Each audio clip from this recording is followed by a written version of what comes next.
And welcome back to This Week in Jump, Part 3. Next is number 6, Act Age. Woohoo. This Woohoo. is a interesting point where we have the, school festival going on. Everyone's getting kind of ready for it. And who do we have messing stuff up? Using the media, essentially, to promote Unagi as this bright up-and-coming actress. As the star. As the star. She really isn't. She's filling a part.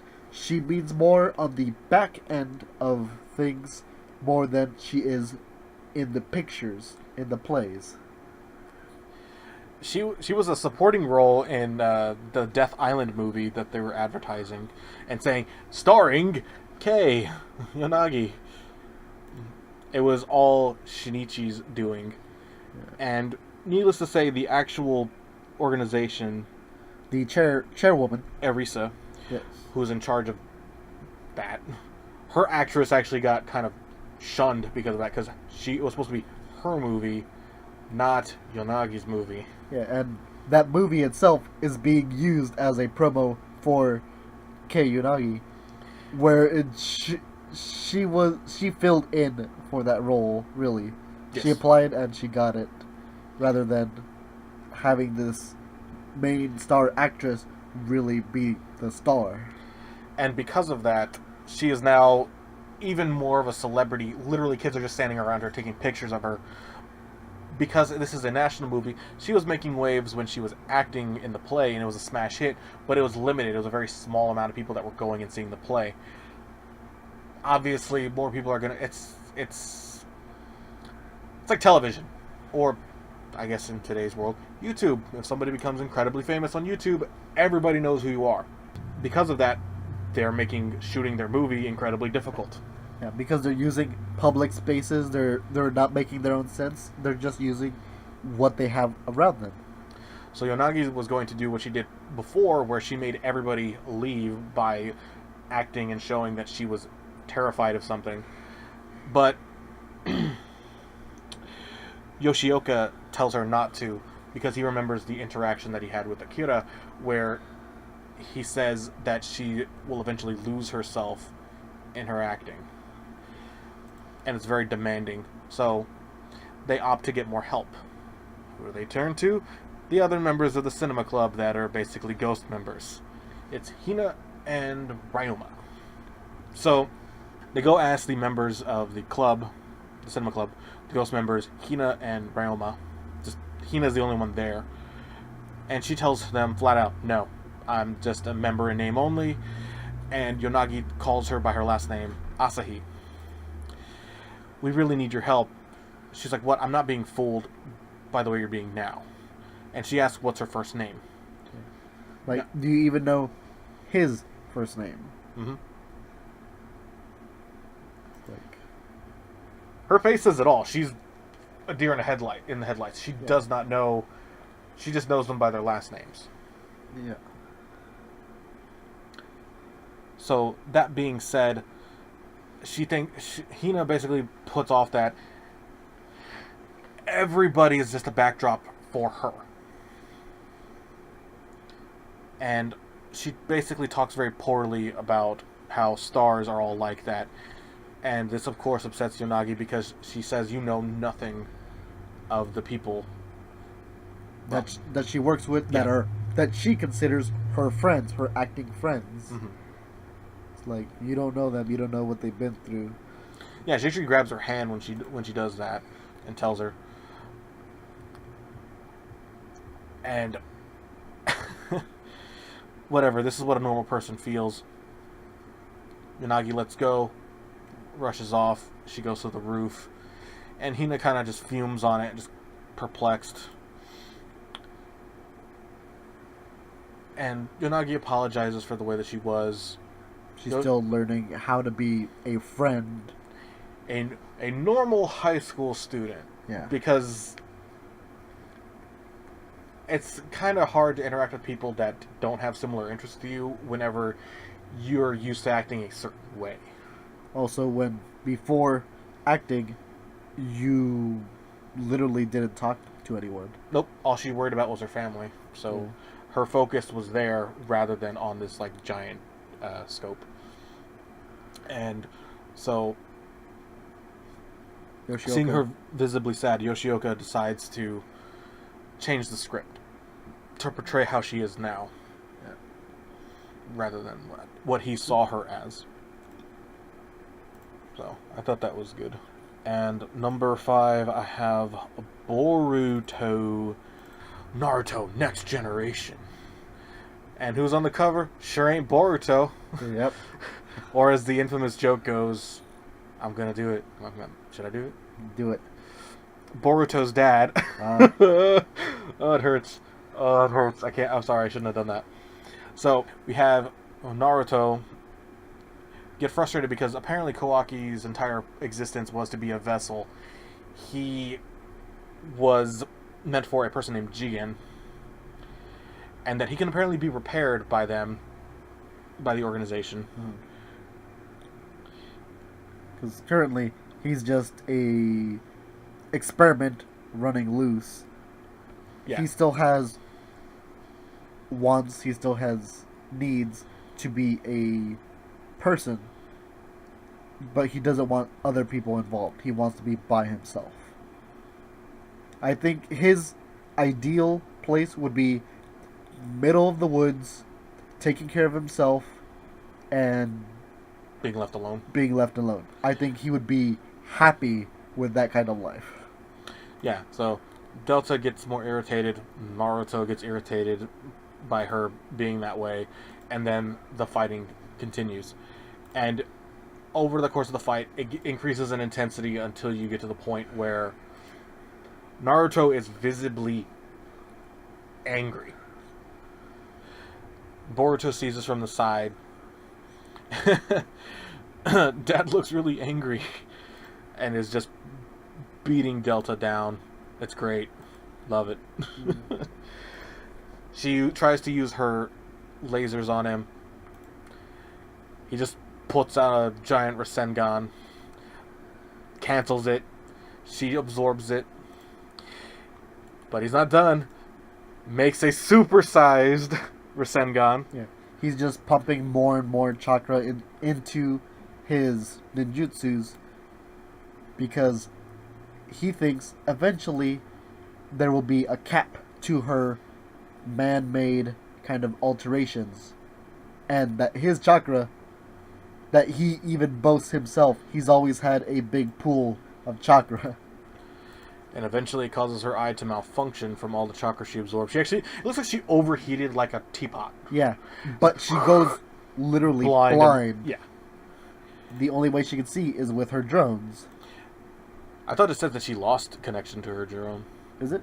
Yeah. So... My link to the drone. Oh, it has been cut off. So she's not able to see out of that. So she has one good eye, which isn't saying much. And the whole overheating thing, it reminds me of Dragon Ball Z, when the Buu Saga, when Goku's in the ship and he's just powering up and his energy is getting absorbed, his light energy, and then eventually makes that person explode. Yeah. So that being said, he uses basically it looks like 100 feet wide Rasengan on her after she can't block it or absorb it, and just straight into the ground. You just see her be pulled in the center and then just hit from like every angle, and it's great and it's satisfying, and you just see her knocked unconscious with her eyes wide open. And Naruto, once he sees that she's not moving, just returns to his normal state. whew, like everything's okay. And just gives a thumbs up to the group. And Kawaki Kind of smirks. Yeah. I can see them having a mutual, like, I helped save you, you helped save me, we're even now kind of look that they're passing. That's really neat. I hope this helps build at least their bond a little bit more. Yeah, so definitely liked that chapter. I thought that was nice. Now for number 4, My Hero Academia.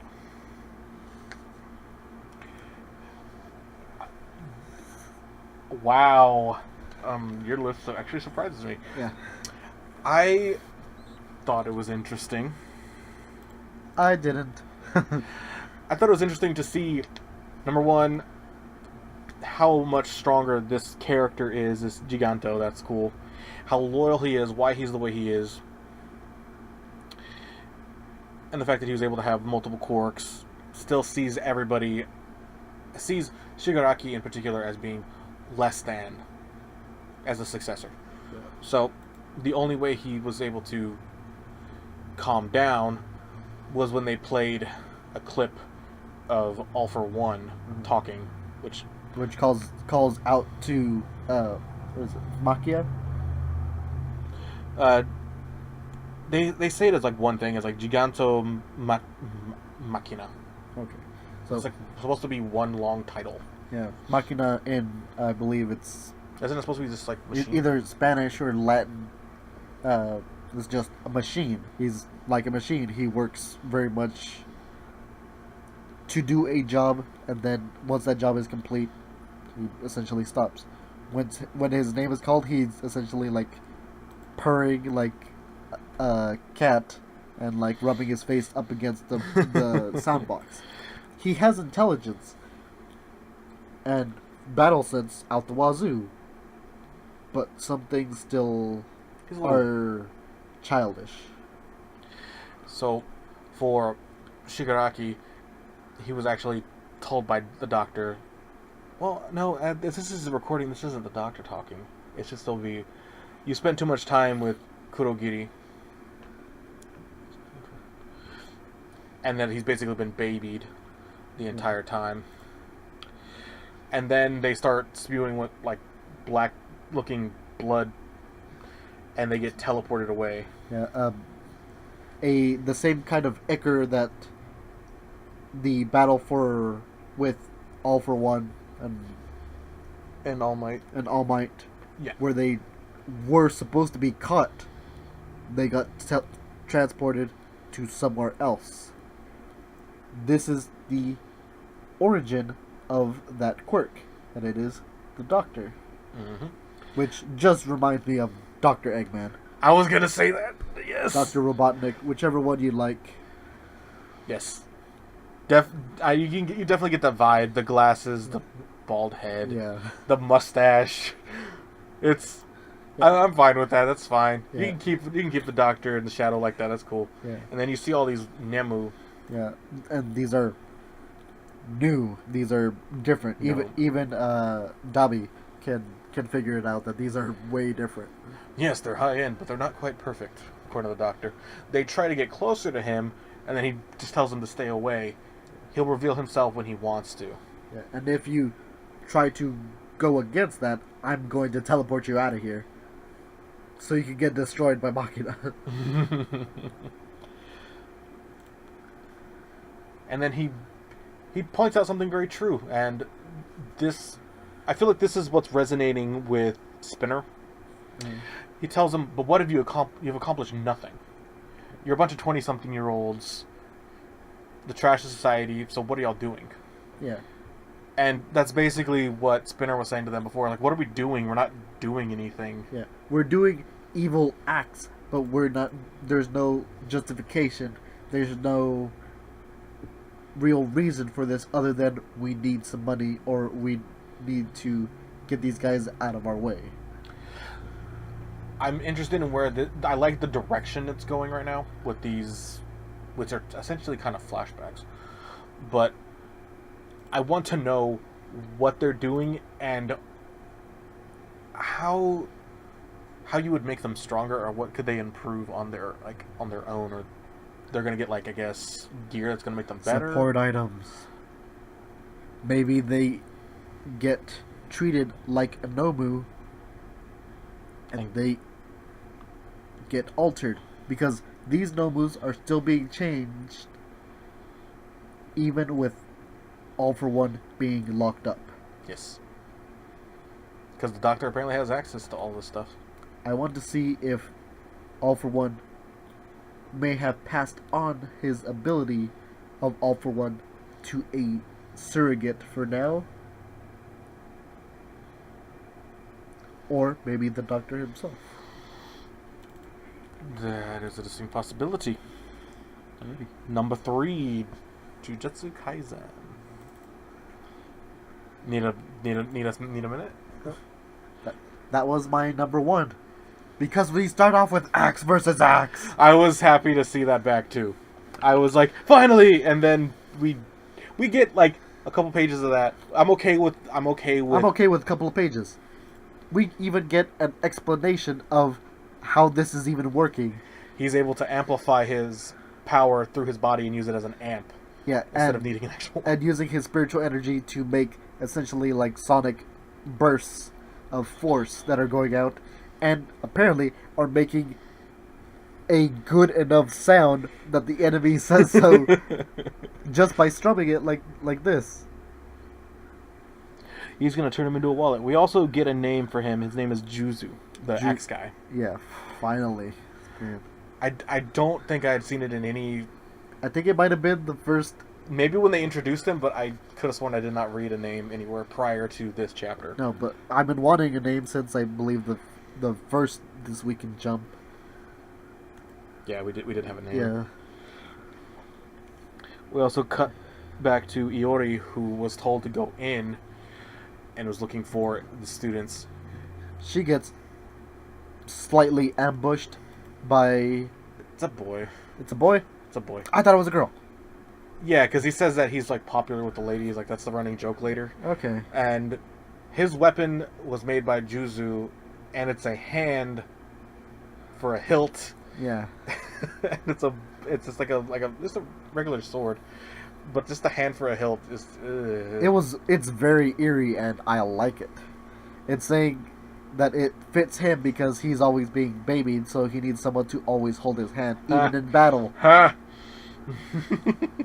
So it was I liked great. it. I liked it too. I was like, ooh. It's eerie. It's funny, and Nobara and Mai finally come back, and that's why he makes the joke of I'm popular with the ladies.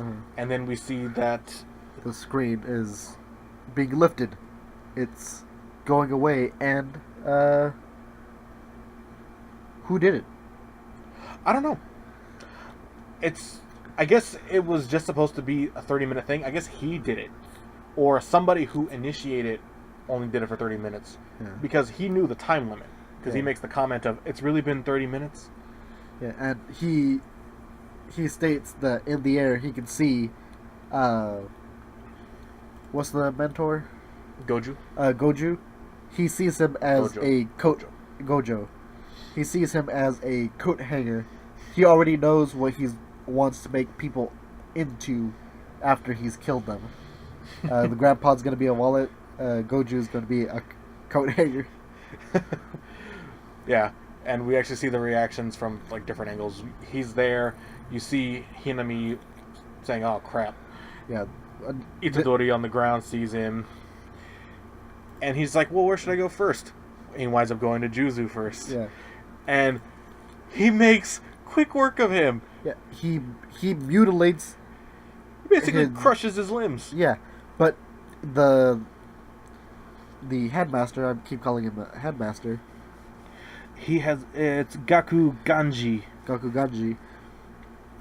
He says don't kill him, so I think he stops. Yeah, right he probably would have before. killed him completely.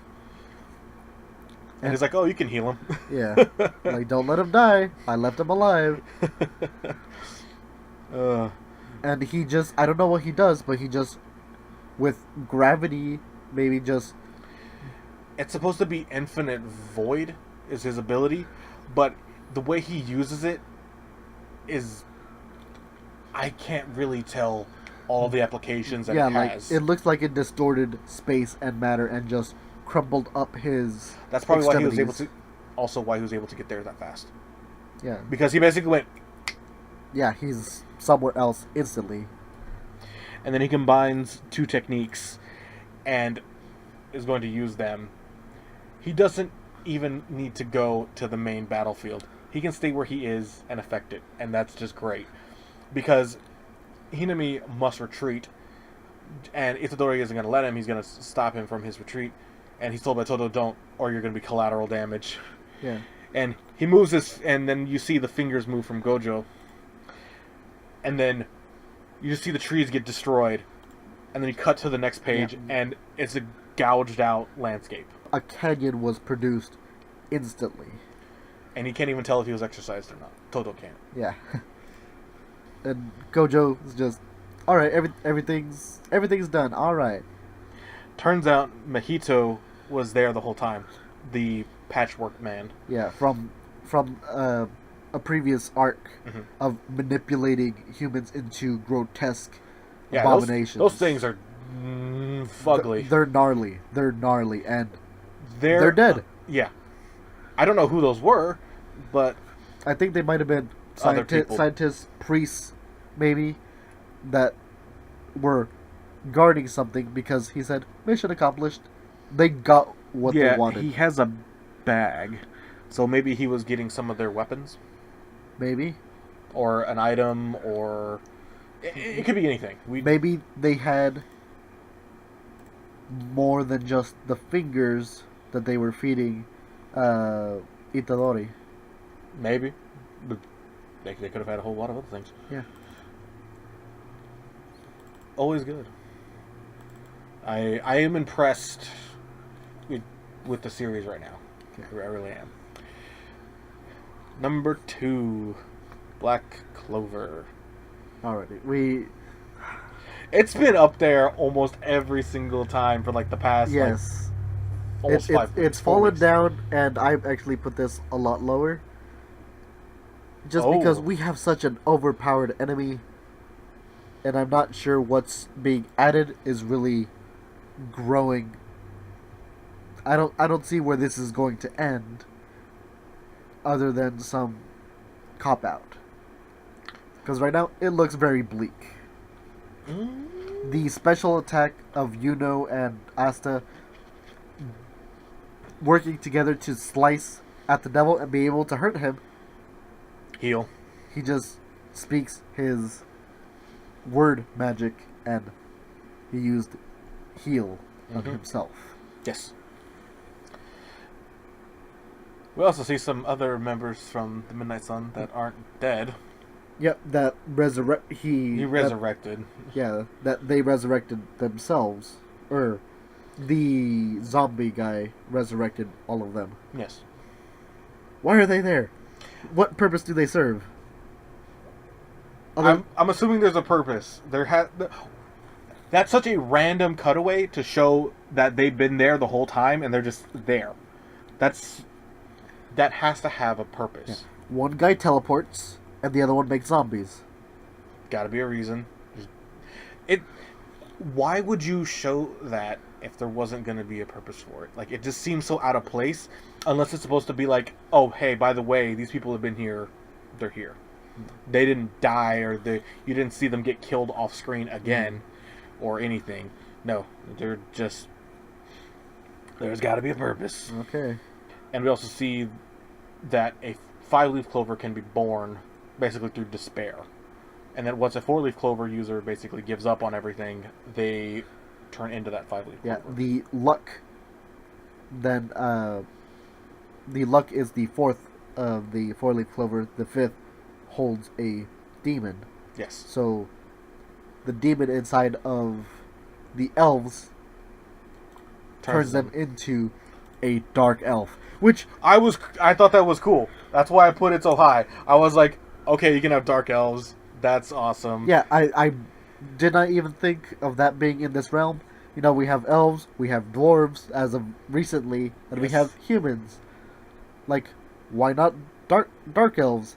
This is from a lot of traditionally like dark elves are spawned off of a tree off of regular elves and like wood elves. So this is a forced manipulation of an elf, which is scary because this is also manipulating the affinity of their magic. It goes from being light magic to being dark magic. which is much stronger and faster than previous. Yeah, they make a comment on that as they're trying to fight him, or stave him off. Asta and Yuna are like, oh, wow, he's even stronger than he was before when he was using light magic. Yeah, Yuno's not able to dodge as fast, and Asta says he was able to take the hits, but they're still hitting harder than they were before. And Asta was going to stop the devil from retreating, but he's intercepted by the dark elf version of Patry, which is the romanization of his name. I learned that recently. Okay. And apparently there's a lot of confusion going on in the community as far as like understanding like that this isn't Lich. Yeah, it's not licked. Yeah. Liched. I don't know which one is right either. I say it as Lich because I think of like the Lich from Adventure Time and like a lot of other, a lot of the Lich King. Like it's always like Lich. Uh-huh. I think some they spell it with T, some they don't. Mm. But yeah, a lot of people like Patry has the body of Lich, but it's not Lich. Yeah. Just for clarification. He was not resurrected himself like that. So, just clarifying that. So, Asta's getting worked, Yuna's getting worked. His hate just continues to fuel him. The dark elf version of Patry. Crap, this magic is... I'm guessing he's using a new ability. Because even Yami is seen there as feeling it, and so does Nozel. Yeah. If Asta's able to recognize this kind of magic, and so are the other two captains, why can't I figure it out what it is? What is it?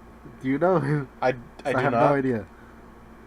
Um... Unless it's someone they've seen already, or...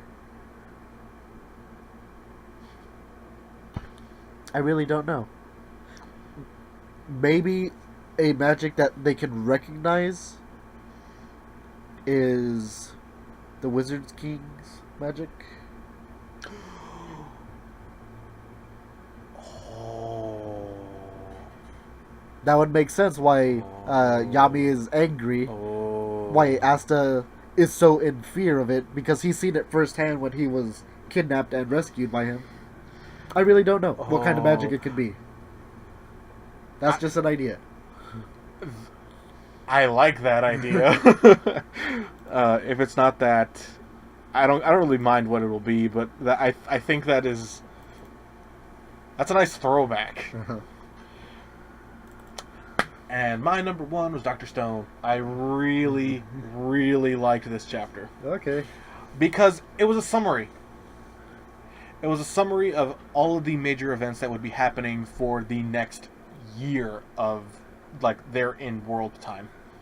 So, you have the reporter, whose abbreviation for her name is News, because her initials make that. I'm not gonna pronounce that. You see you see photographs of every step along the way. You see Ryusei making the model version of the ship. That way they can use it as a reference. The next major thing that they develop is a enlarger, so they can draw giant versions of things. That way they can actually use it for cutting purposes and making exact measurements. It's great. They create a roadmap for everything that they need. They're going to need steel. And so the reporter takes it upon herself to take pictures of everything that happens. Winter happens.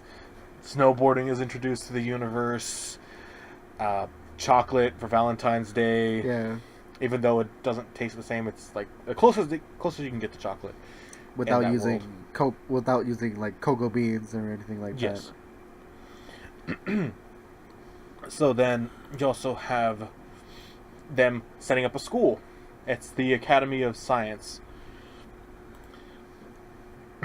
And I guess Ukyu is going to be the person teaching the class because he's the only person standing. Because Senku's too busy, I guess. Yeah. And you see him and Kaseki making the steel. Yeah. And in a great photograph of just... It looks so prehistoric, but what they're doing is so futuristic. It's hilarious. I love that photograph. The It's probably my second favorite from this, Hmm. and I don't know what a lathe is, but I guess you need to make it in increments to eventually make it larger and larger. Mhm. You also see Senku kind of looking a little sad in that picture. Yeah. They go bug hunting to get silk. They use the silk to make bathing suits. And apparently they have watermelons. So they were doing the watermelon smashing. Kohaku is too fast for her own good, and this looks like a spirit. Yeah, a ghost in all the pictures. In all the pictures, and it's hilarious how it looks such a good photograph, and then You just see the out of focus. Yeah, something just so funny. You do get a little bit of fan service with swimsuits and such, but it's not excessive. It's not the main focus, which is really nice. You have the photographs that she's taken that are just random shots of everybody on, I guess, her wall. And we see a ship. And she wants to take a commemorative picture, but she wants to take a picture with everybody. Because she's assuming this is going to be the last time that they're going to all be together. Senku reassures her. She thinks something bad is going to happen and they're never going to be able to come back. Yes. That she's going to be left here while they progress, essentially, the future. Or back to current times. Yeah, while they're stuck in a certain time. And she's grown to like these people. She's taken pictures of them. She's able to take pictures again. She looks at them like family. Yeah. So, Francois, being always 10 steps ahead of everybody else, has developed a Rube Goldberg-looking machine that allows her to be in the photograph with them. Basically a photograph timer. Yeah. It's not very elegant, but it works. That's all that matters. Yeah. As long as it works. And we have the double page. And spoilers, this is going to be the thumbnail for the highlight one. I made this a thumbnail. Yeah, the only thing is, like, great. I cropped it a little bit, but all of the ship will be there, and as well as the our heroes. Yeah.